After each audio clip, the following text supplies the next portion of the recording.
This is Dr. Lou Cella, and I'm a doctor of sport and performance psychology. We're going to go through Flexbone Heavy Formation 101.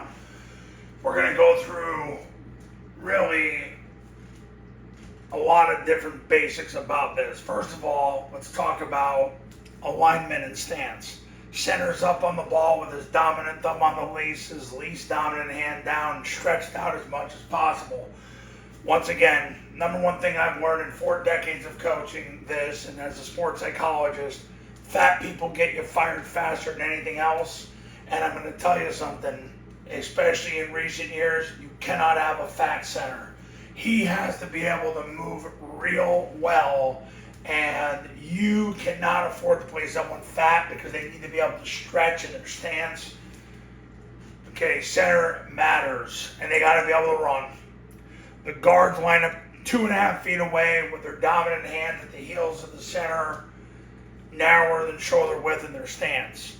You're going to take the tackle, bring the tackle over to the third guy in the surface to the call side. So that means the receiver is going to get to live the dream and be 3.5 feet away from the guard. Narrow base, dominant hands at the heels of the center. The 2 tackles are 3.5 feet away from each other. He's 3.5 feet away from the guard. Narrow base, which is narrower than shoulder width. Dominant hand at the heels of the center. They all should have their tail above their head. The right receiver is going to line up on the numbers with his inside foot up, arms down. If he gets a press corner, he picks his hands up. He's ready to beat the jam and go. A-backs aligned directly behind the tackle, about 1/4 yard off the tackle. Really, I should say 1/4 foot off the tackle. They're directly behind him, feet close together, knuckles in the knees. There's going to be times you're going to move the play side A-back with his inside foot on the outside foot of the heavy tackle. You're going to do that at times, especially if you're going to run the down. Quarterback's under center, puts his knuckles on the gut, dominant knuckles on the gut of the center, interlocks the wrist, 4 to 6 inches of separation, locks out the elbows. B-backs behind the quarterback, narrow base, dominant hand down. His depth determined by how fast he can get into the ball. When the quarterback sticks the ball out on the zone dive series, it's going to be usually about a 3-yard gap. Based on me doing this in 47 states with high school football programs and 2 Canadian provinces and the District of Columbia. Okay, so that's alignment and stance 101. Why do you run the heavy formation? It's utilized to gain a numbers advantage in non-option runs. That's why you're running it. The bottom line is you've got 1, 2, 3, 4.5 players to the nub, 6.5 players to the heavy side. You do this to see if the defense will put 6.5 on that side. In my experience, 4 decades of doing this, if they put 6.5 people to the heavy side, especially in recent years, the gag is up. At that point, there's not a lot of benefit to running the heavy formation once they match your numbers. If they only put 6 over here, which is what most high school programs have done to my clients, and honestly, a lot of college programs do the same thing. They just slide the safety over. Now you have a half-man advantage, and it can be a better way to run the zone dive series and rocket toss. So that's why you're running. It's when they only give you, they put 5 here and 6 here, you have a half-man advantage. It's better to just run the zone dive series out of heavy. The only difference now is they know where you're going, but guess what? And I can say this from experience with my own clients. My own clients said it never mattered because they didn't do anything about it. Yeah, they know, okay, they're going to the heavy side, but what are you doing about it? They're not doing anything about it.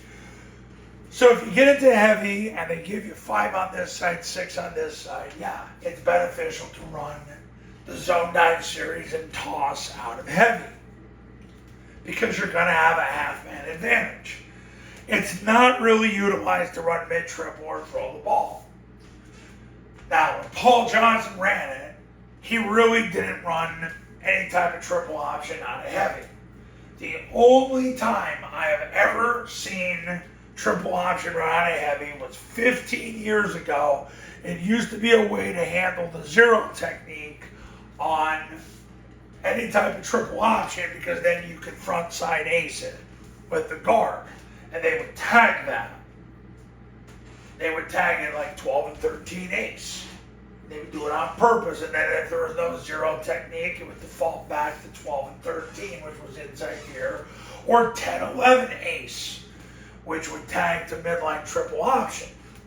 Okay, so they don't run, in modern times, they don't run mid triple, and they don't throw out of it. Now, because I know you put in a formation, you want to be holistic with it. That's not what Army and Air Force, that's not what they do with it. They do it so they can run the zone dive series and toss to the numbers. They're trying to see how the defense aligns and runs the non-option runs to the numbers. And then as soon as the defense balances, there really isn't a lot of benefit to doing it because the gag is up. Now, in 16 years in business, I have never had a client say that they've only put 4 people to one side and 7 to the other. Never happened. But let's say you end up running it and somebody does. That would be when you'd want to run toss away from heavy, because what happens is if you get the ball outside the force, you're out the gate.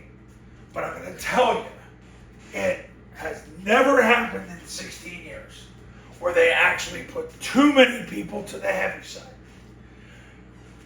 If it ever happened, I never saw this happen with Paul Johnson, but what I was told many, many, many years ago was if they only put 4 to the heavy side, Paul would release him on a route and they would throw the receiver the ball, or they would throw the A back the ball. Like maybe they would run vert and he would run up the hash and he would run up the numbers, and that would be that. Because if they only put 4 here and they put 7 here, somebody's not getting covered, or at least somebody's not getting covered well.